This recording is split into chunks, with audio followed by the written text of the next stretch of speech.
സഭയിലേക്കാണ് മുഖ്യമന്ത്രിയുടെ പ്രസംഗം.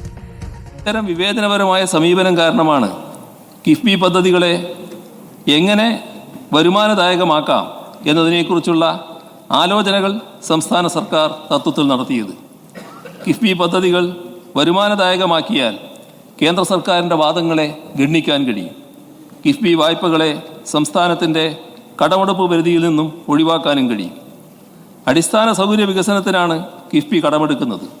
സംസ്ഥാന സർക്കാർ വാഹന നികുതിയുടെ 50% പെട്രോളിയം സെസ്സും കിഫ്ബിക്ക് ഗ്രാൻഡായി നൽകുന്നു എന്നത് യാഥാർത്ഥ്യമാണ്.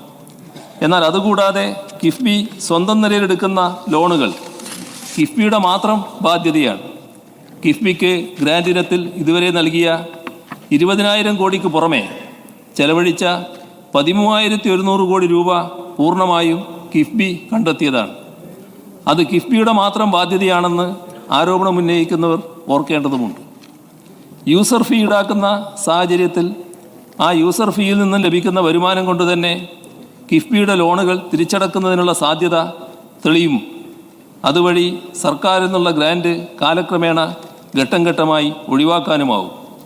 കിഫ്ബി കൃത്യമായും സത്യസന്ധമായും വായ്പകൾ തിരിച്ചടക്കുന്നത് കൊണ്ട് തന്നെയാണ് കിഫ്ബിക്ക് മികച്ച ക്രെഡിറ്റ് റേറ്റിംഗ് നിലനിർത്താൻ സാധിക്കുന്നതും ധനകാര്യ സ്ഥാപനങ്ങൾ കിഫ്ബിക്ക് വായ്പകൾ നൽകാൻ സന്നദ്ധമായി വരുന്നതും.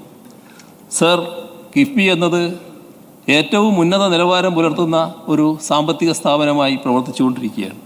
അർദ്ധസത്യങ്ങളും അടിസ്ഥാനരഹിതമായ ആരോപണങ്ങളും കൊണ്ട് എത്രയൊക്കെ തമസ്കരിക്കാൻ ശ്രമിച്ചാലും കിഫ്ബി അതിൻ്റെ ദൗത്യം വിജയകരമായി പൂർത്തീകരിക്കുക തന്നെ ചെയ്യും.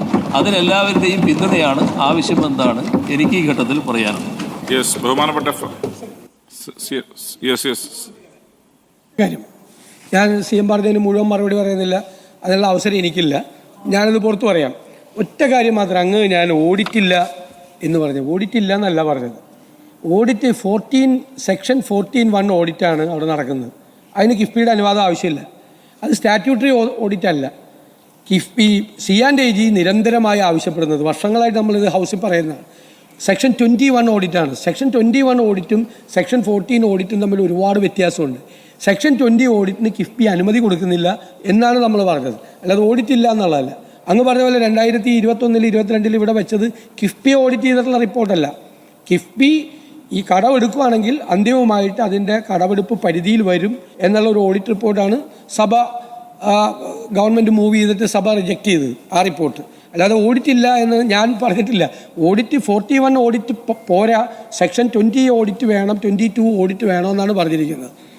അങ്ങ് ഞാൻ ഓഡിറ്റേ ഇല്ല, ഞാൻ അവിടെ നടക്കുന്നൊന്നും അറിയുന്നില്ല എന്നുള്ള രീതിയിൽ പറഞ്ഞതാണ്. ഇങ്ങനെയാണ് പറഞ്ഞിരിക്കുന്നത്, എന്നും പറഞ്ഞിരിക്കുന്നത് അങ്ങനെയാണ്. അത് ഇപ്പം തുടങ്ങിയതല്ല, നേരത്തെ തൊട്ട് പറഞ്ഞു തുടങ്ങിയതാണ്. ബാക്കിയുള്ള കാര്യത്തിനൊക്കെ നമുക്ക് മറുപടി പറയാവുന്നേ. സർ, ഇത് രേഖയിലുള്ള കാര്യങ്ങളാണല്ലോ. ഇപ്പോൾ അദ്ദേഹം അത് ക്ലാരിഫൈ ചെയ്യുന്നെന്ന് മാത്രമേ ഉള്ളൂ. പറഞ്ഞത് നേരത്തെ ഞാൻ പറഞ്ഞ രീതിയിലായിരുന്നു, അതുകൊണ്ടാണ് അത്തരത്തിൽ പറയേണ്ടി വന്നത്. ബഹുമാനപ്പെട്ട FM.